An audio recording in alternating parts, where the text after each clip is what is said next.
10 jours avant la clôture de la session parlementaire du mois de novembre 2025, consacrée au projet de loi de l'exercice budgétaire de l'année 2026, l'on a à peu près une vision de la projection budgétaire du gouvernement camerounais.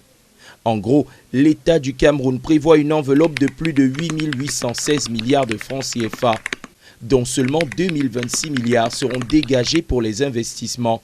Un montant jugé dérisoire selon le docteur Marc Onana, économiste. La proportion du budget d'investissement dans le budget de l'État pour que le Cameroun soit un pays développé doit représenter au moins 40% du budget global. Donc en 2025, nous nous sommes dit que nous sommes à 45,5% et qu'on pouvait atteindre le seuil de 40% en 2026. Une stabilisation de l'ordre de 0,2% seulement. L'État du Cameroun, en gros, ne prévoit pas miser sur les investissements en 2026. Mais pourquoi une telle décision?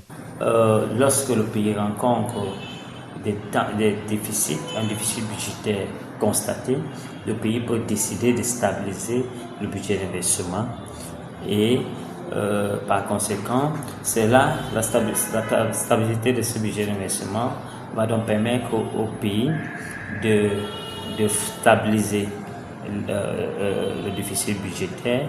Une orientation qui, de l'avis de notre expert, ne sera pas sans conséquences. Décider de stabiliser le budget d'investissement ou de le faire bouger à un chiffre insignifiant, cela a une incidence sur le développement des infrastructures.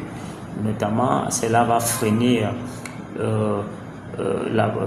le développement des routes, des écoles, des infrastructures de développement, des barrages également. Une politique donc difficile à cerner dans un contexte où l'on veut réduire l'inflation et augmenter le pouvoir d'achat.